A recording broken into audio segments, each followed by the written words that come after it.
le va? Bienvenidos. Esto es Enfoque Médico, el programa auspiciado por el Colegio de Médicos Distrito 2 de la provincia de Buenos Aires. Les quiero recordar, antes de empezar nuestro diálogo con la invitada de hoy, que ustedes pueden volver a ver este programa en www.productoraalas.com.ar, en youtube.com/lasproductoras y en Facebook/alasproductoras. Estamos hoy con la doctora Andrea Tringali, que es especialista, es psiquiatra, pero fundamentalmente es especialista en todo aquello que hace a las angustias, a las inquietudes, a los problemas de salud mental que pareciera una realidad creciente no solo en el contexto nacional, sino a nivel mundial. Doctora Tringali, muchísimas gracias por estar con nosotros. Gracias a usted. Y creo que no estoy equivocado cuando digo que las angustias y las dificultades de situación mental van creciendo permanentemente, ¿no? Sí, en la sociedad cada vez más. Yo soy psiquiatra, pero parecería como que la psiquiatría está fuera, digamos, de la medicina a veces un poco, ¿no? Como que se toma como que solamente las patologías psiquiátricas, y en realidad la salud mental abarca muchas cosas.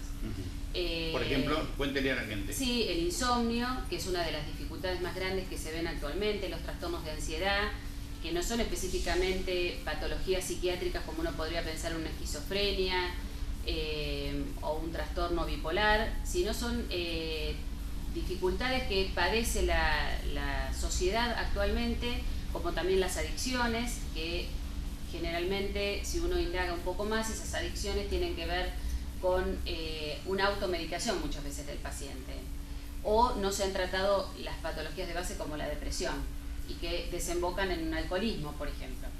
Ahora, doctora, la situación de depresión, por ejemplo, vamos a tomar un caso concreto, ¿afecta solamente a las personas mayores o puede afectar a personas muy jóvenes también? No, en realidad la depresión en general, o los estados depresivos, que me gusta llamarlo más así, bien, estados depresivos, los puede padecer cualquiera. Más en la sociedad actual en la que estamos, que la gente vive con un estrés muy alto, terminan desgastando el organismo, los neurotransmisores, y pasan a tener un estado depresivo, sin ser depresivos en sí. Lo que uno llama a veces depresión enmascarada, porque generalmente las personas piensan que estar deprimido es estar en una cama, no bañarse, no ir a trabajar. Sin embargo, hay mucha gente que puede hacer sus actividades normalmente. Sin embargo, cuando uno hace una buena anamnesis, o sea, un buen cuestionamiento, escucha bien al paciente, se da cuenta que está deprimido. Y esa depresión, si está trabajando y demás, ¿cómo se manifiesta? Y en realidad es difícil. Pocas veces el paciente mismo se da cuenta y pide ayuda. Muchas veces la familia es la que se da cuenta, o yo creo que lo fundamental acá es la atención primaria. Generalmente el que hace el diagnóstico muchas veces es el médico clínico, porque estas personas debutan o con una gastritis o con una hipertensión, y en realidad la base es otra. Bien, doctora, y por ejemplo, hoy escuchaba el caso de un señor que se olvidó por qué había ido a un lugar específico. Oye, llegó al estacionamiento y no sabía por qué había ido a ese lugar. ¿Eso también es parte de alguna patología de salud mental? Sacando el era caso un señor específico, normal, sí. de edad media y demás, no era un anciano ni nada por el estilo. No, porque el estrés lleva a lo que se llama el burnout, que se ve mucho entre mis colegas, o digamos los profesionales de la salud, se ve mucho, que tiene que ver con el desgaste excesivo, que lleva a un estrés tal que empieza a afectar ciertas áreas cognitivas, como la memoria, la atención, o sea que toda esta cuestión emocional termina afectando la vida social de ese paciente o de esa persona, ¿no? Y eso hace que, por ejemplo, se olvide. Me asombró mucho el caso del señor que se olvidó a la nena en el auto. Él decía: estoy pasando por tantos problemas laborales y problemas personales. Eso también es parte de una patología. Totalmente. Por eso en la sociedad uno ve que hay gente, el insomnio también, por eso hay que tener también precaución con esto del exceso de psicofármacos, ¿no? Ajá. Porque también la adicción, hay adicciones legales, como digo yo, o sea, la adicción a los psicofármacos, que la gente una vez los toma para dormir y después los toma durante años y años y años. Y esto tiene que ver con cómo uno ve la sociedad hoy, con angustias por la inseguridad, por un montón de cosas, o por el trabajo, por lo económico, que desencadenan en el insomnio, en el estrés excesivo, hasta llegar al burnout, y por ejemplo tener olvidos de este tipo u otros olvidos. A veces son pequeños y no se notan, y a veces son graves como este. Bueno, ¿y eso puede manifestarse también en agresividad? También, sí. Así hacia los demás. En realidad los estados depresivos producen o un aplanamiento total de la persona que no tiene ganas ni siquiera de hacer nada, o una irritabilidad excesiva, agresión, digamos estados de violencia, pero que tiene que ver por estar tan estresado que no puede ni siquiera manejar las propias emociones. Bien, ¿hay diferencia de sexo para acceder, entre comillas, ¿no?, a un estado depresivo? No. En realidad tiene que ver porque hoy la mujer está a la par del hombre en el trabajo, ¿no? Y además tiene los hijos y tiene la casa y un montón de cosas, así que digamos que no hay una diferencia. Doctora, y usted me dijo, bueno, los estados depresivos pueden derivar en adicción al alcohol, supongo que también a las drogas y demás. Vamos a hacerlo a la inversa. ¿La adicción puede derivar en un estado depresivo? Sí, es decir, puede ser... sí, según la sustancia que sea, el paciente puede tener periodos en los que está muy excitado o periodos en los que está depresivo. De hecho, el alcohol tiene periodos. Es un periodo de euforia al principio y es un periodo post-alcohol, digamos, cuando el alcohol baja, de depresión. Bien, y con respecto a las drogas duras, a la sí, cocaína, o por ejemplo la marihuana puede traer trastornos no solo de depresión. Muchas veces esto no se sabe, la población mucho no lo entiende, que la marihuana despierta, por ejemplo, si hay antecedentes genéticos de esquizofrenia, brotes esquizofrénicos en adolescentes, por ejemplo, el uso de marihuana. Ah, sí, eso es una cosa, es sí. común. Se ve. Lo que pasa es que mucha gente no sabe que tiene un antecedente. Claro. Si es muy atrás no se sabe. Claro. Bueno, y volviendo un poco a los motivos por los cuales se puede causar una depresión. ¿Cuáles son los motivos más comunes? Porque normalmente uno cuando ve a alguien que está depresivo, yo tengo un amigo que lo estamos apuntalando entre todos porque perdió el trabajo y no hay forma de volverlo a levantar aparentemente, pero estamos dándole fuerza para que lo haga. ¿Esto sí, es así también? Acá es importante también, por eso no solo la parte farmacológica es importante, sino la parte terapéutica también, o sea, llegar a la causa de esa depresión. Muchas veces en apariencia la causa es una y el trasfondo es otro. Quizás esta persona, por dar un ejemplo del que usted me dio, aparentemente se deprime por la pérdida de trabajo y quizás esto reedita en su vida muchas otras pérdidas, claro, que pudieron haber sido duelos no resueltos u otras cosas.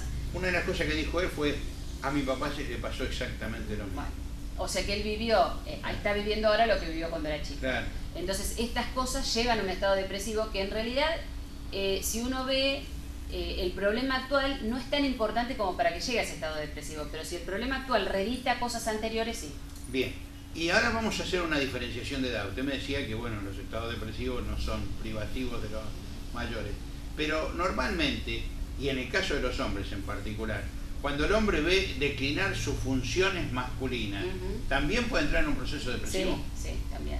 Al hombre le afecta mucho más que a la mujer. Claro, sí, claro. Sí. No, la mujer también. Sí, pero la mujer como siente pasa más físicamente. Exactamente, como pasa por la menopausia, es como que también canaliza por otras cosas en la edad de la mujer, los nietos, otras cosas, que el hombre quizás, esta cuestión de perder la virilidad es muy importante, sí. Perfecto. No, le digo porque uno va, sí, va viendo así cómo claro, se desarrollan las cosas, ¿no? Bueno, ¿y qué consejo le daría usted a la gente que sin darse cuenta de pronto advierte, escuchándonos, que tiene algún síntoma que lo debe poner en alerta porque puede estar camino a una depresión? Y creo que un poco lo que hay que decirle a la gente es que se saque este prejuicio de consultar a un psicólogo, un psiquiatra, porque la salud mental no implica estar loco, o consultar a un psiquiatra o un psicólogo no implica estar loco, sino pedir ayuda en un momento, y me parece en forma preventiva, porque si uno empieza en los inicios, cuando ya se empieza a sentir mal, una consulta, esto no llega a mayores. Entonces, creo que si alguien detecta alguna de estas cuestiones que hemos hablado, me parece importante poder hacer una consulta, ¿no? Bien. Y esto, por ejemplo, la gente lo puede hacer a través de su obra social o también en los servicios hospitalarios, que en Argentina me dijeron son buenos. Sí, el problema a veces es la cantidad de gente y los pocos profesionales que hay, claro, digamos, en los hospitales, ¿no? Claro. Ahora, ¿y qué medicación el psiquiatra, sí, digo, habitualmente le da a esa gente? En general lo que se dan son antidepresivos, cuando se necesitan, porque muchas veces el paciente con una buena terapia, digamos, si uno lo va apuntalando y va el paciente siendo consciente de lo que lo llevó a ese estado, muchas veces no lo necesita. Pero si no, sí se dan antidepresivos y ansiolíticos muchas veces para que puedan dormir, porque lo primero que se trastorna, digamos, es el sueño. El sueño. O sea que ese es un detalle importante lo que usted está diciendo, ¿no? Porque hay gente que puede padecer de insomnio sin darse cuenta que está camino a una depresión, o hay gente que padece de insomnio porque vive desordenado, ¿no? Totalmente. Hay quienes duermen durante el día y a la noche es imposible que duerman. Y también sería bueno aclarar un poco qué es dormir bien. A veces cuénteme. La gente no entiende qué es dormir bien. No es la cantidad, sino la calidad de las horas que uno duerme. Yo siempre le digo a mis pacientes, dormir bien es que vos te acuestes y te zapatean al lado y vos no escuchás nada. Llovió, no escuché nada. Por lo menos 4 o 5 horas profundas. No Eso es importa dormir la bien. Cantidad de horas. Exactamente, pero uno puede dormir 10 horas, se despertó 5 veces, tiene una mala calidad de sueño. O sea, yo estoy bárbaro entonces. Porque a mí me pueden disparar un cañón Perfecto, en el duermo. Está muy bien. Que yo sigo durmiendo, ¿no? Porque lo único que tenemos para repararnos es el sueño durante el día. Después uno piensa permanentemente, aunque esté mirando una película, está desgastando igual. Y el desgaste de la actividad, digamos así, mental, ¿se hace permanentemente? Como usted dice, aunque uno esté mirando una película, aunque uno esté hablando de cualquier cosa, ¿sigue desgastándose mentalmente? Y sí, y más que nada cuando hay preocupaciones, ¿no? Ajá. Porque alguien que está muy preocupado por una determinada situación que está pasando, está mirando una película, pero está permanentemente con esa, nosotros le decimos rumiación del pensamiento, a veces en forma obsesiva de determinadas cosas que obviamente desgastan. Bien, bueno, esto es realmente importante y yo le voy a pedir a la doctora que hagamos una pausa, y que cuando volvamos sigamos charlando de estos temas que seguramente a ustedes les van a interesar mucho.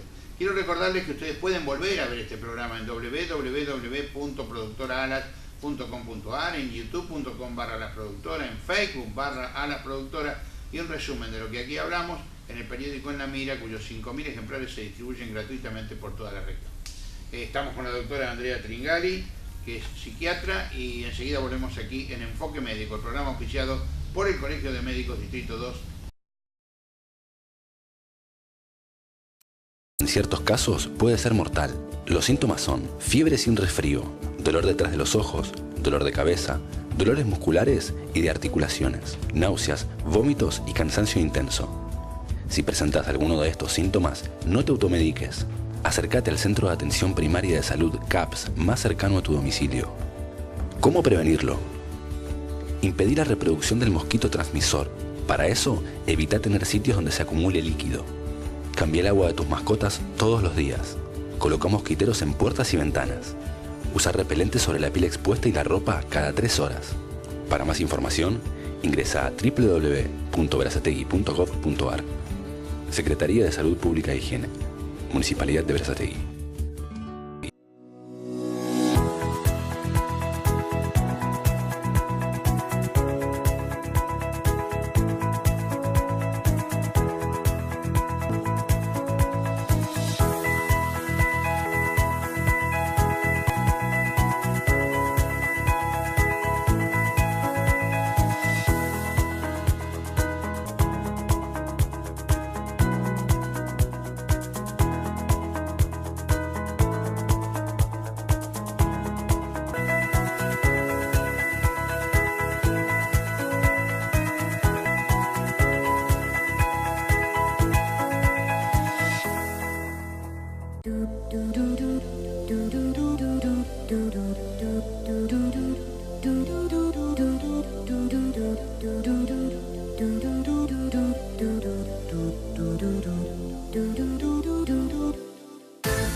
Agua de mesa envasada MUL, agua pura, fresca, natural, entrega a domicilio sin cargo.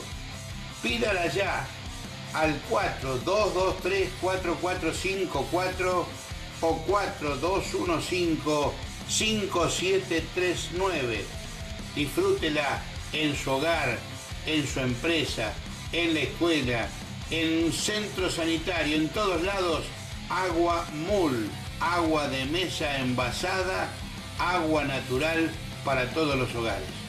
Recuerde, 4223-4454, 4215-5739.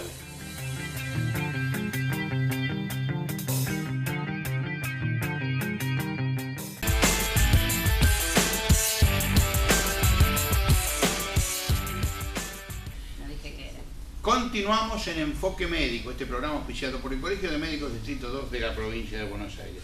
Se ha sumado a nuestro programa de hoy la doctora Mónica Malchiodi, que me dijeron, entre sus múltiples actividades, ha leído y sabe mucho del burnout, algo que nos nombraba la doctora Tringali en el primer bloque del programa. Así que al darle la bienvenida, la pregunta obligada es, ¿qué es el burnout? Bueno, el síndrome de burnout es un síndrome que está ocasionado por el estrés laboral.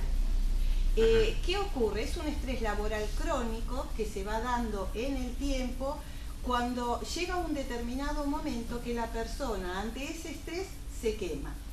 ¿Qué se pudo comprobar? Que esto va a afectar... Se quema, pero no con un fósforo ni nada, sino... No, porque... Estalla. Claro, ¿Y ese estallido qué significa? ¿Qué me va a afectar? Va a afectar lo físico, lo psíquico, lo emocional, y el daño no es solamente para quien lo está padeciendo, sino el daño es para el individuo como individuo, pero a su vez también ese daño es muy importante para el lugar donde desempeña sus tareas, para el equipo, para el lugar de trabajo. Y lo que se ha podido comprobar enormemente por estudios que se han hecho a partir fundamentalmente de la Organización Mundial de la Salud, de la OPS, es que este tipo de síndrome suele ocurrir muchísimo y con mayor frecuencia en los trabajadores que trabajan en el área de salud. ¿Y esto por qué? Y sobre todo cuando estos trabajadores del área de salud trabajan en estas áreas por vocación. O sea, han decidido realizar esa tarea. ¿Y qué ocurre? Cuando uno está muy decidido, tiene vocación para realizar algo, pone muchas expectativas. Y luego, ¿qué ocurre? Cuando estas expectativas no se van cumpliendo, la persona se va estresando, se va agotando, hasta llegar un momento, que es el momento más grave, cuando ya pierde ese deseo, esa expectativa de superación. Y eso repercute quizás, no quiere decir que sea así, pero repercute quizás en la atención al paciente, en la relación con su familia, hasta en su propia vida social, si se quiere, ¿no? Exacto, afecta tanto la atención con el paciente, la atención, la relación entre los que trabajan en un mismo lugar, repercute en el resultado. Yo puedo tratar de seguir atendiendo bien a un paciente, pero estoy agotado, estoy quemado, no recuerdo bien, tengo alteraciones en mi memoria. ¿Qué ocurre? Me va a afectar esto también. Entonces, es muy importante saber detectarlo a tiempo, porque hay muchísimas cosas que podemos hacer, tanto desde el individuo como desde el lugar de trabajo. O sea, concretamente eso es lo que yo quería preguntar. Una vez que se detectó, ¿cómo se trata de reparar el daño? Bueno, primero y principal tendríamos que aclarar quiénes lo padecen más, porque cualquiera puede padecer un burnout. Pero, ¿qué ocurre? Hay personalidades que están más predispuestas. La personalidad tipo A, competitiva, que tiene esa capacidad, ese deseo de superación continua, de acaparar, perfeccionista, que quiere cubrir todos los detalles. Este tipo de personalidad tiene una mayor predisposición a padecer el burnout. Es muy común esto. Ahora, esto en cuanto al individuo.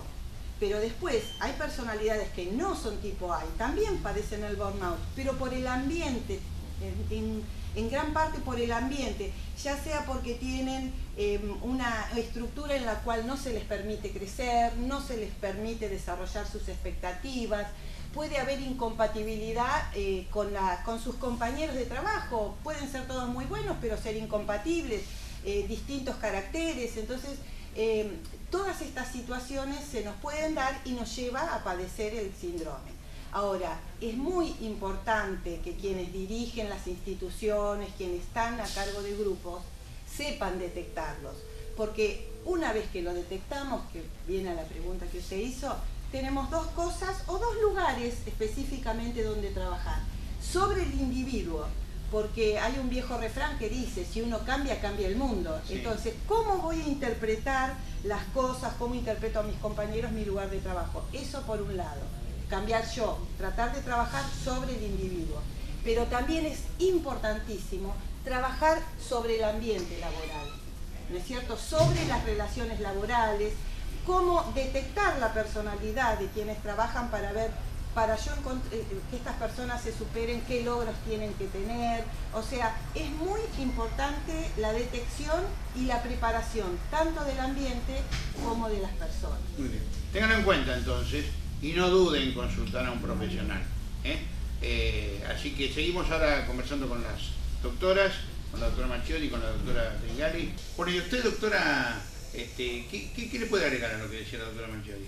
Con respecto a lo que decía la doctora, me parece importante, una vez que se detecta, poder pedir ayuda también en estos sistemas de salud, ¿no? Hay distintos tipos de tratamientos, los grupos Balin, que tienen que ver con poder tratar terapéuticamente a los grupos de trabajo, y también tratar de sacar este prejuicio, como dije anteriormente, de que la salud mental, el psiquiatra o el psicólogo es para la gente que tiene trastornos psiquiátricos, claro, digamos, o que está mal o que está loco. Como vos estás loco. Claro, anda al psiquiatra porque estás loco. Y no es así. Estas cosas hay que detectarlas porque es importante. También quería comentar un poco esto de poder incluir la salud mental a la salud general, porque no nos olvidemos que las emociones, los padecimientos, las tristezas, las angustias que uno va viviendo, también se manifiestan en el cuerpo y muchas veces debutan con enfermedades a nivel físico, ¿no? Una gastritis, un infarto, un colon irritable, muchas veces no es una enfermedad orgánica, sino que está causada específicamente por cuestiones emocionales. Bien, o sea que esto también hay que tenerlo en cuenta. Claro, porque aclarando un poquitito esto, sí. El síndrome es un conjunto de síntomas que se repiten y nos llevan a algún daño, distinto a la enfermedad. Cuando tenemos la enfermedad, que es lo que plantea la doctora, es ahí donde ya estamos llegando tarde. Por eso es tan importante la detección cuando tenemos el síndrome y no esperar que la persona esté enferma. Ahí ya es mucho más difícil actuar. Eso que usted me hablaba era lo que se llama psiquiatría de enlace. Psiquiatría de enlace. Yo hice la especialidad en el Hospital de Clínicas y ahí hacíamos psiquiatría de enlace, que implicaba tener vínculo con todas las especialidades y desde ahí poder abordar la causa de la enfermedad, ¿no? Porque si uno cura una gastritis orgánicamente y ese paciente realmente tiene una angustia muy grande o es muy ansioso, va a seguir haciendo las gastritis. Bien. Doctora Macchiodi, esta situación de desgaste del burnout, ¿se da a una determinada edad? ¿O los chicos, por ejemplo, que sufren situaciones de bullying o presiones en las escuelas también pueden tener un desgaste de ese tipo? El desgaste laboral, o sea, el burnout se ha descrito más como desgaste laboral, pero situaciones de estrés sostenido en el tiempo que generan patologías, que generan alteraciones a nivel de la salud mental, las va a tener desde que nace en adelante, hasta en la relación madre-hijo, hasta la relación del chico cuando va creciendo con la comunidad. Lo que sí, el clásico síndrome de burnout se ha descrito más ya en todo trabajo, o sea, estrés laboral, donde hay una relación entre quien trabaja y quien es asistido. Hay una relación de individuos, ahí es donde más se manifiesta. Bien, yo les quiero agradecer a las dos. Se nos acaba el programa, nos queda un minuto y vamos a usarlo para la despedida, pero la quiero comprometer públicamente, doctora, de hacer un programa con las relaciones de los médicos con los ancianos, la gerontología, ¿no? Sí, cómo no, cómo no. Así que realmente creo que es importante. Doctor, ¿usted quiere agregar algo más? Dígale a ellos. No, que bueno, yo quizás parezca reiterativa, pero que se pierda un poco el miedo de esto de poder consultar a un psiquiatra o un psicólogo, porque realmente es importante y bueno, desde mi punto de vista he visto mucha gente mejorar su calidad de vida. ¿Las obras sociales cubren las atenciones de los psiquiatras?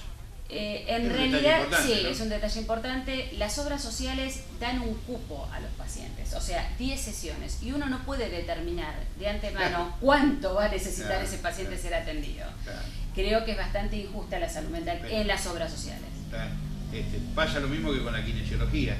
A usted le dan 10 sesiones Claro. y si se arregló el problema, bien, y si no, bueno, Exactamente. búsquesela o pague. Sí. ¿Usted quiere agregar algo, doctora? No, está perfectamente redondeado por la doctora. Simplemente, como dice ella, no quiero ser reiterativa, pero no tenga miedo, que consulte al psiquiatra y al psicólogo no es estar loco, es atender nuestra salud mental a tiempo. Muy bien. Fundamentalmente, y más que le pese a los psicólogos, yo les aconsejo que consulten a los psiquiatras. Yo lo Señores, dije, nombré los dos, nombré los dos. esto ha sido Enfoque Médico. Quiero recordarles que ustedes pueden volver a ver este programa en www.productoraalas.com.ar, en youtube.com/lasproductora, en Facebook /lasproductora, y también pueden comunicarse con nosotros por los teléfonos y las direcciones de correo electrónico y correo postal que aparecen en pantalla. Mi nombre es Carlos Siniscalchi y al agradecerle que nos haya acompañado, los invito para que la semana próxima, una vez más, estén aquí con nosotros. Hasta entonces.